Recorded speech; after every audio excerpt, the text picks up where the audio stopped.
오늘 하나님의 말씀은 우리 베드로 전서 4장에서 함께 보시도록 하겠습니다. 베드로 전서 4장 7절로부터 11절 말씀까지. 본문이 길지 않으니까요, 우리 같이 한번 합독하도록 하겠습니다. 베드로전서 4장 7절부터 11절 시작. 만물의 마지막이 가까웠으니 그러므로 너희는 정신을 차리고 근신하여 기도하라. 무엇보다도 열심으로 서로 사랑할지니 사랑은 허다한 죄를 덮느니라. 서로 대접하기를 원망 없이 하고 각각 은사를 받은 대로 하나님의 각양 은혜를 맡은 선한 청지기 같이 서로 봉사하라. 만일 누가 말하려면 하나님의 말씀을 하는 것 같이 하고 누가 봉사하려면 하나님의 공급하시는 힘으로 하는 것 같이 하라. 이는 범사에 예수 그리스도로 말미암아 하나님이 영광을 받으시게 하려 함이니 그에게 영광과 권능이 세세에 무궁토록 있느니라. 아멘.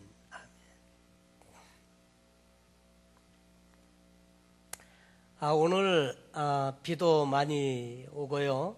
또 오늘은 또 한인회에서 무슨 행사가 있는 모양이더라고요.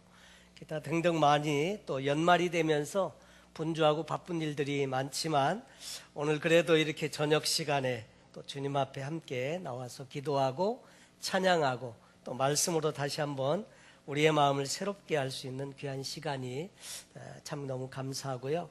오늘 또 이 시간을 통해서 우리가 함께 기도하고 또 교회를 섬기는 또 그런 원리들을 함께 나누면서 은혜를 받았으면 좋겠습니다. 오늘 사실 특별히 재직 우리 훈련을 좀 같이 하려고 이렇게 시간을 따로 갖게 됩니다.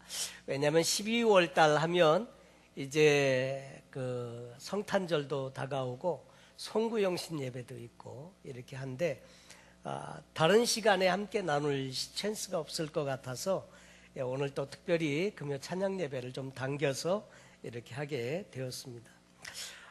오늘 특별히 아까 조현민 전도사님 담력 이야기도 하셨는데 담력이 사람들 살아가는 데도 많이 필요하죠. 저도 군대 가고 유격 훈련을 받는데 그중에 담력 코스라는 거가 또 있더라고요. 그래서 일부러 상여집이 있는 데도 들어가게 하고 막 그러면서 여러 가지 막 이렇게 그 코스를 밤중에 가는데 참 살떨리게 무섭기도 하고요. 그래도 뭐 거기서 죽었다는 사람 한 명 없고 다 마치고 또 재미있게 끝나고 나면 그게 무용담과 같이 돼가지고 이야기꽃을 피우고 이렇게 했었는데 군대에서는 양육이라는 말을 쓰지 않고 훈련이라는 말을 씁니다. 어린아이에 관해서는 훈련이라는 말을 쓰지 않고 양육이라는 말을 써요. 그런데 어렸을 때는 양육을 받지만 장성하고 성장하고 나면 훈련을 받습니다. 그러니까 교회도 마찬가지여서 신앙의 훈련들이 많이 필요하죠.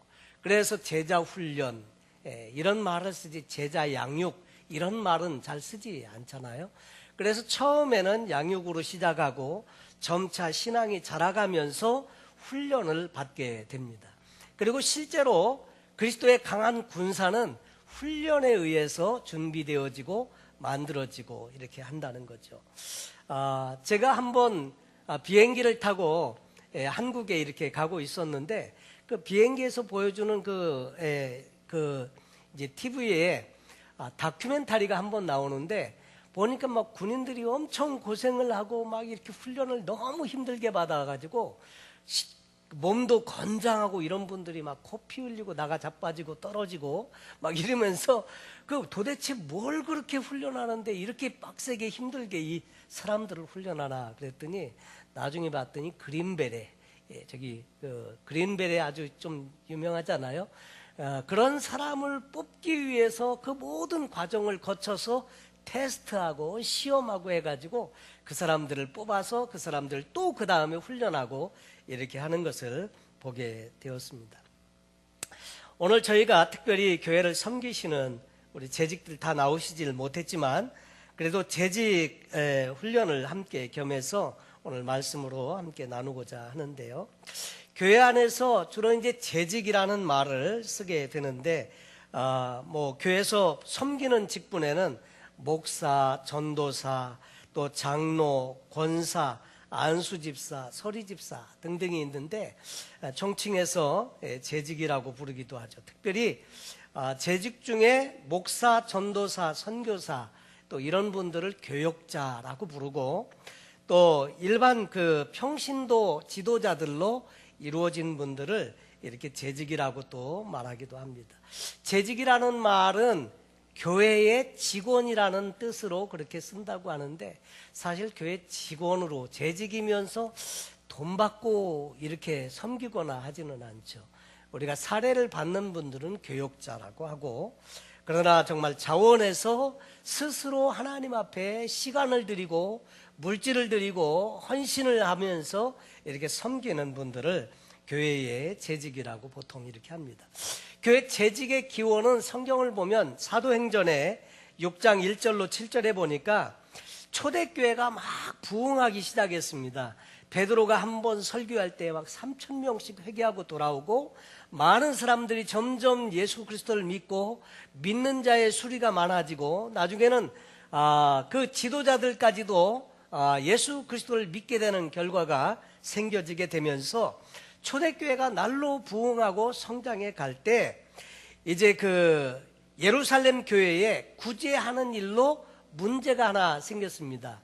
그래서 헬라파 유대인 그 과부들이 자꾸 구제에서 빠지게 되니까 컴플레인이 들어오게 되고, 그런 문제를 해결하기 위해서 지혜를 모으다 보니까 우리가 성령과 지혜가 충만한 사람을 좀 택해서 이 사람들로 하여금 제반적인 교회 일들을 하게 하자. 그래서 성령과 지혜가 충만한 사람 7명을 뽑는데, 그들에게 이제 안수하고 세우고, 사도들은 주로 말씀과 기도에 전무하기로 합니다. 그래서 다 좋게 여겨서 그렇게 하면서 처음 7명의 안수 집사인들을 세우게 되었더라는 거죠. 그런데 교회를 섬기는 이 그 재직이 참 중요한데, 왜냐하면 교회 중추적인 구성 요소를 이루고 있는 분들이 주로 이제 재직들이기 때문에, 교회가 올바른 성장을 위해서 또 잘 교회가 기능을 하기 위해서 우리 재직들이 잘 준비되어야 한다는 거죠. 교회의 합당한 목적을 달성하기 위해서 재직 훈련을 하게 됩니다. 사실 부대, 군대나 이런 데서도 훈련받지 못한 그 군인들을 갖다가 뭐라고 부르느냐면 오합지졸이다.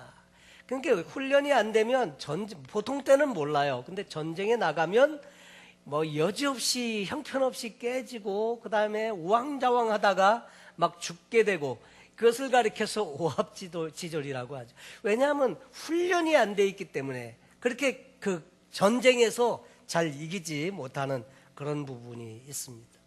교회 안에서도 우리가 재직들을 같이 훈련하고 준비하는 이유는 교회가 가지고 있는 올바른 직무를 잘 수행하기 위해서, 이 교회가 가지고 있는 여러 가지 많은 다양한 사역들을 통해서 그 직무를 잘 수행하기 위해서 그렇고요. 두 번째로 좋은 일꾼들을 양성하기 위해서. 여러분, 훈련을 통해서 우리는 점차 신앙도 잘하고 하나님께서 쓰실 만한 사람으로 준비되어져 간다고 하는 거거든요. 우리를 향하신 하나님의 뜻은 어느 책 제목에 보니까 그렇게 소재가 붙어 있더라고요. 우리를 향한 하나님의 계획, 하나님의 뜻은 우리를 변화시키셔서 세상을 변화시키려고 하신다. 여러분, 세상을 변화시키기 위해서 주님은 우리를 먼저 변화시키시고, 변화된 우리를 통해서 세상을 변화시키기를 원하신다고 하는 것을 이야기해 주고 있습니다. 그리고 재직 훈련을 통해서 교회 성장을 도모하고, 또 그 다음에 아름다운 동역을 이루도록, 교역자들과 더불어서 아름다운 사역을 잘 이룰 수 있도록, 그래서 재직 훈련이 필요하다고 하는 거죠. 그래서 건강한 재직이 건강한 교회를 만든다. 과거에는 한때 플러 신학교나 이런 데서도요, 교회 성장학이라고 하는 것이 있었습니다. 그래서 이 교회 성장학이 한 30년 가까이 상당히 많이 이렇게 성장이 됐는데, 그래서 뭐 플로어에서 교회 성장학 그러면 존 맥가브란이라고 하는 교회 성장학에 처음 시작한 분이 선교사님이 계셨고, 그 뒤를 이어서 여러 교수들이 있었고, 피로 와그너도 교회 성장학 교수로 유명했던 분인데, 어느 날부턴가 이 교회 성장학이 사양길로 막 접어들고 지금은 교회 성장학이 별로 시들해졌어요. 이유인즉슨 책이 한 권 나왔는데, 그 책 제목이 뭐냐면 자연적 교회 성장이라는 책이 나왔는데, 독일의 신학자 그 슈발츠라고 하는 크리스찬 슈발츠라고 하는 분이 교회 성장학 책을 만들어낸 다음에, 그게 이제 교회 건강에 대한 얘기죠, 사실은. 그 성장하는 교회들을 다 세계적으로 연구하고 종합해 보니까 그 교회가 가지고 있는 질적 특성 8가지가 있더라 하는 거죠. 그래서 그 질적 특성 8가지를 다 종합해 보니까 결국 건강한 교회가 성장하더라는 거죠. 그래서 그 전에는 성장이라고 하는 부분에다 포커스를 맞추고 뭐든지 다 짜 맞췄는데, 그게 아니라 건강하니까 성장하더라는 거예요. 그래가지고 이 건강에 초점을 맞추기 시작하면서부터 교회 성장하기 하얀길에 접어들게 되었다는 거죠. 제가 그 샌안토니오에서 목회할 때 어느 성도님 그 가정에서 아이 신방을 한번 갔는데, 샌안토니오에서 1시간 정도 떨어져 있는 거리에 있는 병원이에요. 저 외곽 쪽에 있는데, 거기는 가보니까 다 이렇게 좀 이렇게 장애가 있는 아이들을 다 수용하고 거기서 이렇게 케어를 하고 있더라고요. 근데 사샤라고 하는 2살짜리 여자아이, 딸아이를 데리고 같이 갔는데, 그 병원에 가보니까 5살짜리 그 오빠가 있어요. 그런데 그 5살짜리 오빠는 그때도 그냥 베이비 침대 같은 데 누워가지고 그냥 말도 잘 못하면서 그냥 이렇게 보니까 그 뇌성마비가 있어요. 그래갖고 잘 자라지 않는 그런 병이 있더라고요. 그래가지고 거기서 특별히 그런 사람들을 케어하고 하는데, 한 15살, 17살 정도가 돼 보이는 어떤 그 청년 조금 비슷해 보이는 사람이 하나 있어서, 그 사람하고 또 이야기를 좀 잠시 나눴는데, 옆에 있는 분이 물어봤어요.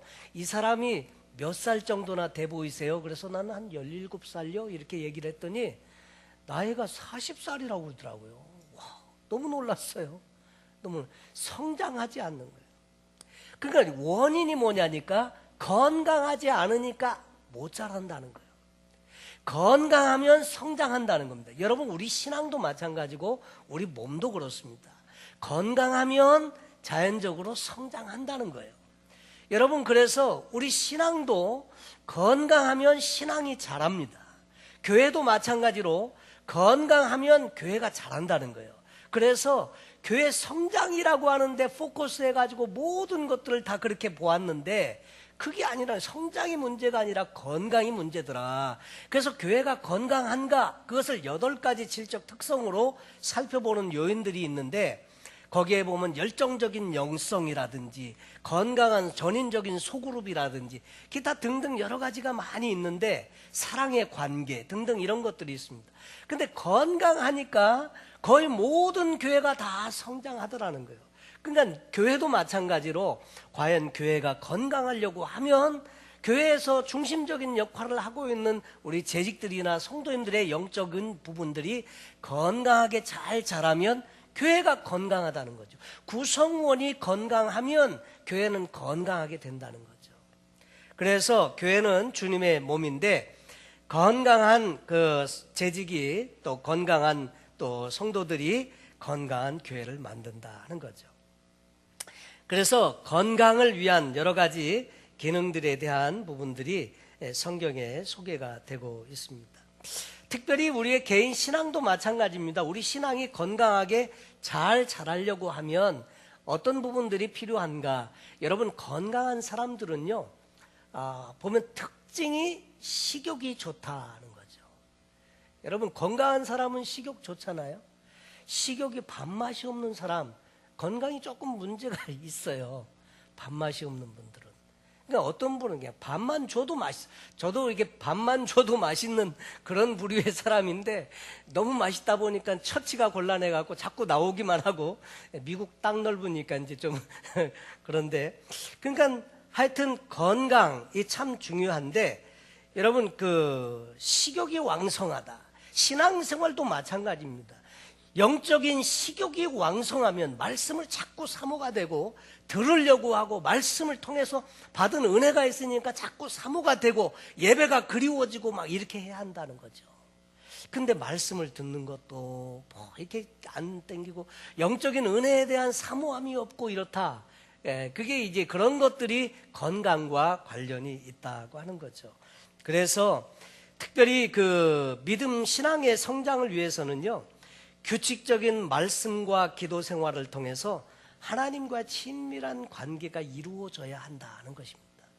그래서 일상생활의 영성이 참 중요한데, 그래서 교회 안에도 보면요, 늘 이렇게 보면 물론 하나님의 말씀을 듣고 이렇게 해야 되기도 하지만 자기 스스로도 꼭 먹여주어야만 그 먹고 살 수 있는 사람은 의존적인 신앙의 단계라는 거죠. 그래서 자기 안에 우물이 있어야 한다는 거죠. 주일날 와서 말씀도 듣고 은혜도 받지만, 그러나 자기 스스로도 자기 안에 우물이 있어서 언제든지 그 우물을 통해서 시원한 생수를 마실 수 있어야 한다는 거죠. 그리고 신앙이 점차 자라면 정말 자기가 잘 준비되고 건강하게 성장되면 이제 그 열매도 맺게 되고 다른 사람들도 섬기고 이렇게 한다고 하는 거죠. 보통 우리는 신앙생활을 수십 년 많이 했어도 참 그게 잘 안 되는 경우가 참 많아요. 근데 여러분, 선교지를 다니다 보면 진짜 도전이 됩니다. 도전이. 예수 믿은 지 6개월밖에 안 되는데 교회를 개척해갖고 담임하고 있어요. 도대체 그분이 뭘 가르치는지, 뭘 어떻게 설교하는지는 궁금하긴 해. 근데 정말 그렇게 하고 있는 것을 보면 참 대단하다, 그런 생각을 하면서, 여기 계신 분들은 정말 다 신앙도 많이 훌륭하시고 그동안 뭐 성경 공부도 많이 하시고 많이 이렇게 준비되시는데, 우리가 정말 잘 건강하게 성장해야 교회가 건강하게 된다고 하는 거죠. 여러분, 이 교회는 하나님께서 세우신 곳입니다. 가정과 교회를 하나님께서 디자인하셨고 그 다음에 가정과 교회를 세우셨는데, 이 교회는 초대교회의 그 마가의 다락방에 성령께서 강림하신 사건 이후로 교회 시대로 보게 됩니다. 이 교회를 세우신 목적은요, 예수 그리스도의 지상명령을 수행하도록 하기 위해서. 참 보면 이 교회가 참 너무너무, 꼭 선교지도 마찬가지입니다. 선교의 마침은 교회예요. 이 교회는 예수님께서 디자인하셨고요. 그래서 내 교회를 세우리니 음부의 권세가 이기지 못하리라. 예수님께서 앞으로 복음을 어떻게 증거하고 전파할 수 있을까 고민하시면서 디자인하신 것이 교회다 하는 거죠. 선교지에 가면 학교도 세우고 그 다음에 병원도 짓고 그 다음에 많은 다양한 구제 사역도 펼치고 다 하지만, 결국 이것들을 통해서 원하는 것이 뭐냐면 교회를 세우기 위한 것입니다. 왜냐하면 교회를 통해서 예수 믿는 사람들이 지속적으로 양육을 받고 훈련을 받아서 이 교회를 통해서 또 복음이 전파되고 이것이 계속해서 이루어져 갈 수 있도록 세우는 것이 교회라는 거죠. 그리고 사실 이 교회가 자꾸 성장하고 그 다음에 퍼져나가야 복음이 흥왕하게 된다고 하는 것입니다. 요즘 이민교회도 그렇고요, 한국도 많이 좀 이게 교회가 많이 슈링크되는 상황이 있습니다. 특별히 미국에 있는 이민교회는 여러분 생각해 보시면, 한국에서 과거에는 1년에 이민 오시는 분들이 17,000명 정도가 미국에 이민을 오셨다고 해요. 근데 지금은 한 3,700명 정도가 한 해에 미국에 이민을 온다고 합니다. 근데 거기에 비해서 역이민자의 숫자가 얼마나 되는지는 잘 몰라. 그리고 우리가 자꾸 이민 역사가 오래되어 가면서 나이가 고령화되고 연세가 많으신 분들은 세상을 떠나고 젊은 세대의 우리 자녀들은 자라나는데 한인 교회에 남지 않고 대개 이 자녀들은 그 미국 교회에 흡수되든지 아니면 중간에 신앙을 버리게 되고 이런 현상이 생겨지면서 한인 교회들도 숫자가 점차 줄어들고 있는 이런 시점에 우리가 와 있다고 하는 거죠. 참 그런데 교회가 건강하게 잘 성장이 되고 그럴 때 복음이 자꾸 주변에 전파되고 그렇게 할 수 있어서 그리스도의 지상명령을 수행할 수가 있게 된다는 거죠. 마태복음 28장 18절로 20절 말씀은 신약교회에 예수님께서 주시는 말씀이어서 예수님께서 제자들에게 이렇게 말씀하셨죠. 이르시되 하늘과 땅의 모든 권세를 내게 주셨으니 그러므로 너희는 가서 모든 족속으로 제자를 삼아 아버지와 아들과 성령의 이름으로 세례를 주고 내가 너에게 분부한 모든 것을 가르쳐 지키게 하라. 볼지어다 내가 세상 끝날까지 너희와 항상 함께 있으리라 하시니라. 그래서 이 지상명령 가서 모든 족속으로 제자를 삼으라는 거예요. 그리고 이 제자들을 통해서 계속해서 복음이 증거되고 이렇게 할 수 있도록 그 일을 하라고 부탁을 하십니다. 그리고 세운 것이 교회인데 교회는 여러 가지 기능이 있지만 그 기능들은 주로 한 5가지로 요약이 됩니다. 이 교회는 먼저 믿는 성도들과의 교제가 이루어지는 곳입니다. 서로 이 잘 타던 이게 장작도 꺼집에 내놓으면 꺼져버리듯이 같이 서로의 신앙의 성장을 도모하고 또 교제하고 이렇게 할 수 있도록 성도의 교제가 있고요. 그리고 함께 더불어서 예배를 드리고 그리고 양육과 훈련을 통해서 지도자로 자꾸 준비되어져 가는 이런 일들이 있고 그 다음에 섬김과 봉사와 사역이 있습니다. 미니스트리. 그래서 서로를 향해서 사역하고 섬기고 믿지 않는 사람들을 위해서 섬기고 봉사하고 합니다. 그리고 5번째로 전도와 선교가 있습니다. 그래서 이 교회를 통해서 복음을 함께 이웃과 더불어서 나누게 되게 이렇게 되어져 있죠. 근데 이 교회는 건물이 교회가 아니고 바로 저와 여러분이 교회라고 하는 것. 예수 그리스도를 구주로 고백하는 모든 모인 사람들의 공동체를 교회라고 한다고 하는 거죠. 자, 그래서 이 일을 감당하기 위해서 사도들도 일했고 7 집사님들도 예루살렘 교회에 이제 부름받아서 같이 사역을 감당하게 됩니다. 그래서 제자들이 하는 말이 성령과 지혜가 충만하여 칭찬 듣는 사람 7을 택하라. 우리가 이 일을 그들에게 맡기고 우리는 오로지 기도하는 일과 말씀 사역에 힘쓰리라. 우리가 이 말을 기뻐하여 믿음과 성령이 충만한 사람 7명을 택했는데 스데반, 빌립, 또 프로고로, 니가노르, 디몬, 바메나, 또 그 다음에 안디옥 사람 니골라 이렇게 해서 7사람들을 세우고 사도들이 기도하고 그들에게 안수하니라. 그러면서 동역이 이루어졌죠. 원래 이 집사, 헬라어의 디아코노스라고 하는 말은 종, 사환, 봉사자, 일꾼 이런 의미들이 있는데 이 집사님들을 세운 이유는 사도들이 기도하는 것과 말씀 전하는 일에 전무하기 위해서 그리고 또 이 집사님들을 통해서 하나님의 교회를 위해 서로 돕고 섬기며 하나님 나라를 확장하는 일을 잘 감당하도록 하기 위해서 그렇게 직분을 주고 맡겼다고 하는 거죠. 근데 요즘 직분에 대한 오해들이 참 많습니다. 그래서 이 직분을 명예나 감투나 그렇게 생각하면 이거는 안 됩니다. 하나님께서 특별히 섬기라고 주시는 직분이고 직분이 자꾸 높아지면 높아질수록 더 낮아지고 섬기라고. 그래서 더 많은 사람을 섬기라고 그렇게 직분을 주는 거죠. 명예 감투가 아니고 하나님 나라 확장을 위해서 지도자로서 잘 섬기는 사역을 감당하라고 주시는 것인데 여기 보니까 사도행전 6장에 보니까 성령 충만한 사람, 또 지혜로 충만한 사람, 칭찬 듣는 분, 또 믿음이 충만한 자 이런 분들을 이제 재직으로 세웠다. 그리고 디모데 전서 3장 8절로 13절에 보면 집사님들의 자격이나 그 이상 되시는 분들의 그 영적 자질에 대해서 이렇게 설명해요.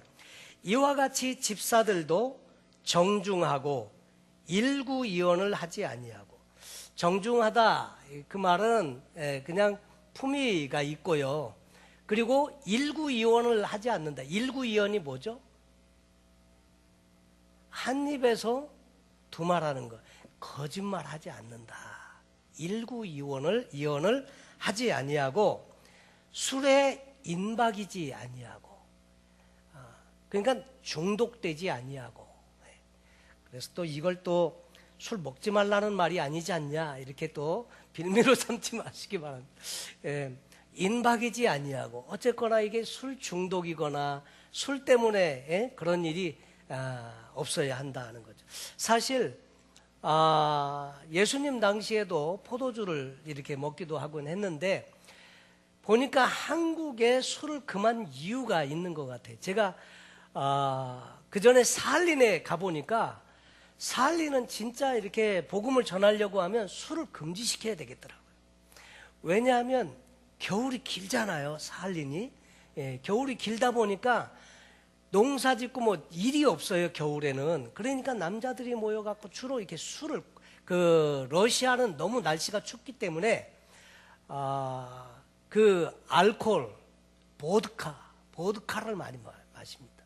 그러니까 술을 마시니까 또 도박 같은 거를 손을 대게 되고, 그 다음에 바람 피우는 일이 잦아지고, 그러니까 가정이 완전히 그냥 풍지박산 나는 일들이 많아요. 그래서 평균적으로 이 사할린 같은 경우는 결혼을 3번 정도 하더라고요. 그러니까 자녀들이 중간에서 자라면서 배다른 어머니, 또 다른 아버지, 그 밑에서 자녀들이 같이 자라는데 다 엄마 아빠가 다른 거야. 그러면서 그런 속에서 자라는데, 이 아이들이 또 자라면 또 같은 악순환을 반복하고, 내적 치유하는데 다 울고 있는 모습을 보니까 너무 상처를 많이 받는 것 같아, 그런 속에서. 그러니까 가정이 온전해지려면 술 마시면 안 되겠다, 그런 생각이 들더라고요. 자, 그런데 술에 임박이지 아니하고, 또 더러운 일을 탐하지 아니하고. 일을 탐한다 하는 것은 뭘 이야기합니까? 더러운 일을 탐하지 아니하고. 이것은 이익을 보려고 그렇게 그냥 너무 그렇게 하지 않는다 하는 거죠.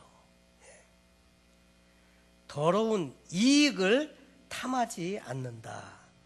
그리고 깨끗한 양심에 믿음의 비밀을 가진 자라야 할지니. 양심도 바르고 깨끗하고, 그리고 뭐가 필요하냐? 믿음의 비밀, 다시 말해서 복음이 있어야 한다는 거죠.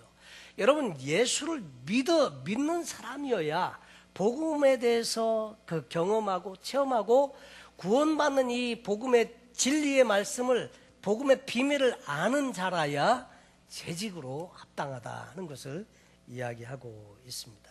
믿음의 비밀을 가진 자라야 할지니, 이에 이 사람들을 먼저 시험하여 보고. 여러분, 시험해 보라고 되어져 있습니다. 그냥 함부로 세우는 게 아니고요, 그 사람이 그런 자격이 있는지 없는지 시간을 두고 오래 테스트도 해보고 그렇게 한다는 거죠. 그래서 옛날에 인천에 큰 4만 명 정도가 모이는 큰 교회, 감리교 목사님께서 그 교회 중직들을 택할 때는 그렇게 하도 명단이 많으니까, 사람이 많으니까 누구를 택해야 될지를 자기도 잘 모른대요. 성도님이 그 형편을, 그렇게 4만 명이나 되는 사람이나 이 성도님들이 있는데 누가 어떤지 그걸 어떻게 다 알겠습니까? 그래갖고 그 명단을 쫙 받으면 이 명단을 가지고 같이 기도를 하면서 밤 12시쯤 가끔 전화를 한대요.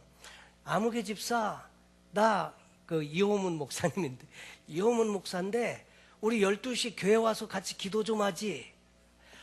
목사님, 제가 내일 출장 가야 됩니다. 도저히 지금 밤중에요. 안 나온다. 그러면 그 자리에서 이렇게 그분은 안 되는 거예요. 그럼 몇 시에 부르더라? 네, 가겠습니다. 두말 않고 나오는 사람은 이제 동그라미. 시험해 보는 거예요. 시험해 보는 거예요. 저도 여러분 시험해 봅니다. 이렇게도 말해보고 저렇게도 말해보고 신앙이 과연 정말 재직으로 이렇게 합당한 섬김의 삶을 살 수 있는 분인지 그래서 계속 시험해보고 기다려도 보게 하고 테스트해본다 말이죠. 그래서 먼저 시험하여 보고 시험이 잘 안 된 분을 세우면 교회가 어지러워지더라고요. 그래서 먼저 시험하여 보고 그 후에 책망할 것이 없으면 집사의 직분을 맡게 할 것이요.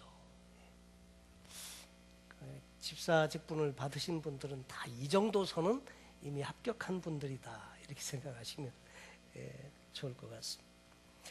그 후에 책망할 것이 없으면 집사의 직분을 맡게 할 것이요.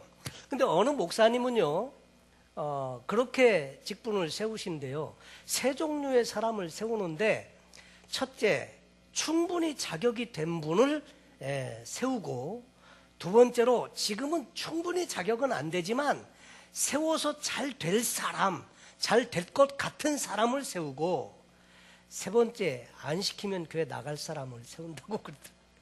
근데 그 선택을 했었을 때는 항상 후회가 따르더라 이런 이야기가 있습니다. 그래서 이것이 하나님 나라를 위해서 섬기라고 주는 직분이기 때문에 이것을 잘 감당할 수 있어야 하고 또 잘 받아야 한다고 하는 거죠. 또 그 3장 11절 이하에 여자들도 이와 같이 정숙하고 모함하지 아니하며, 정숙하고 모함하지 아니하며, 여자분들의 문제는 그때나 지금이나 이 말이 참 문제가 많이 있었던 것 같아요. 정숙하며, 뭐 품행에 관한 부분이겠죠. 모함하지 아니하며, 그러니까 다른 사람에 대해서 가십하지 말라 그 말이죠. 모함하지 말라. 근데 사실은 그래요. 우리 뜻없이 그냥 아무 생각 없이 뱉은 말이지만은 그 말 때문에 어떤 사람은 평생 아주 그 상처를 가지고 아주 힘들어하면서 사는 경우가 있다는 것이죠. 그래서 참 우리가 말을 참 조심해야 되겠다. 제가 오늘 그 페이스북에 올라와 있는 어느 목사님이 이렇게 올린 그 동영상 중에 그 어느 목사님 얘기가 있더라고요. 그때 그 목사님은 오래전에 한 달에 2만 원인가 사례를 받아가지고 그리고 이제 살면서 그 헌금도 하고 그 다음에 감사헌금도 하고 그러면 살면서 너무나 이렇게 없이 힘들게 살면서 사역을 하게 되었는데 그때도 그런 중에도 힘들 줄도 모르고 그렇게 기쁨으로 섬겼다는 거죠. 근데 그 주인집에 사골세로 이렇게 있는데 김장을 이렇게 해서 자기 아내가 가서 이제 김장을 도와주고 나중에 김장할 때 배추 이렇게 벗겨내잖아요. 겉에 있는 거. 그러면 그거라도 주워와서 시래기라도 끓여서 먹고 그거 가지고 뭐 또 이렇게 겉절이라도 해 먹으려고 이렇게 해갖고 겉절이 이런 걸 다 주워서 이렇게 모으니까 주인 아주머님이 그러시더래요. 돼지 주려고 그러나 보지. 그래서 이야기를 안 했대요. 사실은 그거 먹으려고 그렇게 가져오려고 하는 건데. 근데 그 이야기를 한참 지나서 그 이야기를 목사님한테 했답니다. 그래서 그 목사님 얘기로는 자기 아내가 그때 그때 이야기를 했으면 아마 젊은 혈기에 아마 목회를 때려쳤을지도 모르겠다고 그런 얘기를 하고 시간이 지난 다음에 이야기를 해줘서 고마웠고 시간이 지나고 나서 들으니까 그것이 오히려 추억이 되더라. 상처가 아니라 추억이 되더라. 이런 말을 해주었습니다. 근데 그러니까 아무 생각 없이 돼지 먹이려고 하나 보지. 근데 그게 그러면 우리가 돼지인가? 이렇게 생각하면 시험에 얼마든지 들 수도 있는데 그런데 이 말이라는 것이 참 그렇더라. 그러면서 그런 이야기를 올려놓은 것을 보았습니다. 근데 우리가 교회 안에서 특별히 말로 상처받는 일들이 많이 있고 그렇다는 거죠. 그래서 정숙하고 모함하지 아니하며 절제하며 성경에 보면 이기기를 다투는 자마다 모든 일에 절제한다고 했는데 조심해서 절제하는 거죠. 모든 일에 충성된 자라야 할지니라. 또 집사들은 한 아내의 남편이 되어 자녀와 자기 집을 잘 다스리는 자일지니 집사의 직분을 잘 감당할 때 우리 하나님께서 좋은 또 상급을 감당할 때 좋은 은혜를 주신다고 하는 것을 이야기해 주고 있습니다.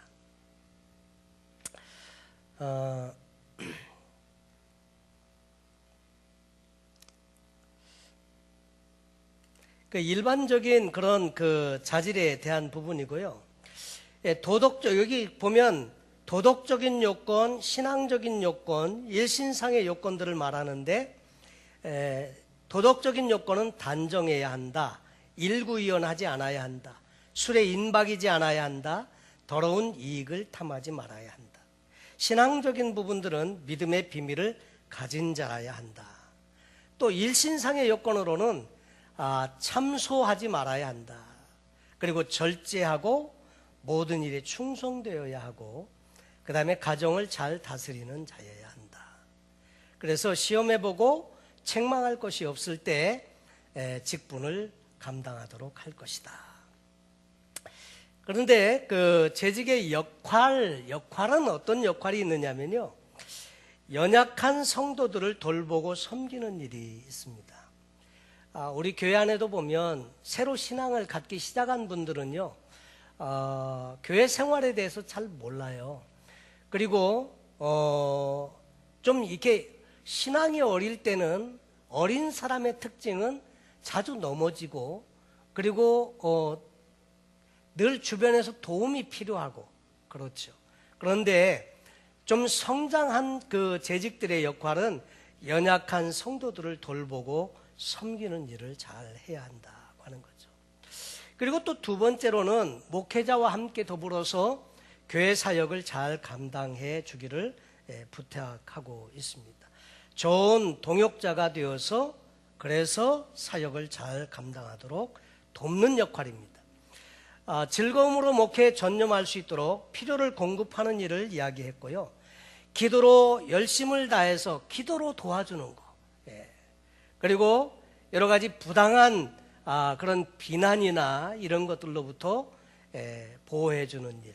그리고 때로는 좀 이렇게 좋은 충언을 통해서 잘 이렇게 좋은 말씀으로 이렇게 충언을 드리는 일이나 또 격려하는 일, 이런 일들을 통해서 동역할 수 있다고 이야기를 하고 있습니다. 그리고 그 재직들은 모범이 되는 일이 필요합니다. 예배를 위해서도 모범이 되어야 합니다. 교회 예배 출석하고 하는 일에도 모범을 보여야 된다고 하는 거죠. 그리고 또 교회에 여러 가지 필요를 채우는 일이 있습니다. 그리고 신앙을 따라서 온전하게 헌물로 물질적으로 교회를 서포트하고 교회를 세우는 일이 필요합니다. 그래서 11조나 또 주일 헌금, 감사 헌금, 선교 헌금, 절기 헌금, 또 건축 헌금 등에 같이 동참해서 교회를 세우는 역할을 잘 감당하는 거 필요하다고 하는 것이고요. 그리고 새신자와 새가족을 섬기는 일, 좀 전에 말씀드렸습니다. 그리고 자신이 맡은 일에 충성하는 일, 그리고 복음을 나누는 일, 전도하고 교회를 섬기는 일들을 통해서 아름다운 동역을 할 수 있다고 하는 거죠. 특별히 봉사, 이 섬기는 역할은요, 원래 봉사라는 말은 디아코니아라고 하는 말인데, 이것은 영어의 그 디컨과 어원이 같다고 하는 거죠. 이 봉사는 그리스도의 몸, 교회를 세우기 위해서 성령의 능력으로 섬기는 믿음의 행위를 말합니다. 그래서 함께 더불어서 교회를 돕고 섬기는 일들을 감당하는 것이 필요하다 하는 거죠. 그리고 이 재직으로서 여러 가지 사역을 할 때는 꼭 이렇더라고요. 사역을 하실 때 내게 주신 3가지 영역을 통해서 어디에서 일하는지를 주로 결정을 하는데, 열정입니다. 처음에는 열정. 내 열정이 어디에 주로 많이 이렇게 열정이 가나. 어떤 분은요, 선교하는 일에는 막 열심히 나. 그래서 선교하면은 그 선교를 그렇게 이렇게 하면 에너지가 돌고 기쁨이 생기고 보람을 느끼고 이렇게 하는데, 어떤 분은 기도할 때, 중보에 또 이렇게 은사가 있는 분들은 기도를 통해서, 기도를 하면 막 에너지가 돌고 기도하는 일이 사명처럼 느껴지고 기도를 통해서 몸된 교회를 돕고 이렇게 하게 되고, 어떤 분들은 음악에 탤런트가 있어서 이 음악을 통해서 예배를 돕기도 하고 이렇게 하죠. 그리고 어떤 분들은 가르치는 일, 정말 이렇게 연약한 성도들을 이끌어주고 가르치고 하는 일에는 열정이 많이 생겨요. 열정이 어디에 있나? 혹시 여러분 열정 한번 생각해 보셨나요? 패션 어디에 있나? 하나님이 모든 사람에게 주신 열정이 있습니다. 두 번째로는 은사입니다. 나는 어떤 은사가 있나? 은사. 좋아하는 일, 이 에너지가 도는 열정도 있지만 그것이 은사로 주어지는 부분이 있어요. 찬양팀에서 섬기기를 원하는데 음악으로는 전혀 상관없이 돈다. 그러면 이게 참 쉽지 않겠죠. 그러니까 은사가 있는 부분이 섬기는 일과 관계가 있다고 하는 것입니다. 열정과 은사. 그 다음에 세 번째로는 개인적인 스타일이 있습니다. 자기가 특별히 이렇게 잘 할 수 있는 자기 나름대로의 스타일이 있어요. 선교지에 열정이 있고 가르치는 일에 은사가 있다. 그러면 어떻게 하면 돼요? 선교지에 가서 가르치시면 되겠죠. 그러니까 이런 부분들이 다 사역으로 연결이 되는데, 그런데 사역은요, 항상 사역이 목표라고 보기보다는 우리의 목표는 예수 그리스도의 장성한 분량에 이르도록 우리의 신앙과 인격과 성품이 자라는 것, 이것이 고울이어야 하고, 그것을 준비하고 훈련하는 장이 어디냐면 그것이 사역하는 곳입니다. 미니스트리. 사역을 하면서 우리는 배우는 거예요. 사역을 하면서 우리는 잘하는 거예요. 사역을 하면서 우리는 주님의 마음도 배우고 그렇게 하게 되죠. 그래서 이 봉사할 때 은사와 열정과 개인 스타일에 의해서 같이 섬기고 이렇게 하시는데, 이 사역 일 중심으로 가는 것, 그러다 보면 교회 안에서도 목회자도 마찬가지입니다. 일 중심 사람이 있는가 하면 사람 중심 사람이 있어요. 그런데 일 중심으로 막 나가면 추진력은 있고 일은 잘 되는 것 같은데 일이 끝나고 나면 주변에 사람들이 상처를 많이 받게 되는 이런 경우가 많이 있기도 하죠. 근데 그래서 사역하고 봉사하고 할 때는 그 모든 과정을 다 하나님께 영광 돌려드리기 위한 목적을 가지고 잘 해야 한다.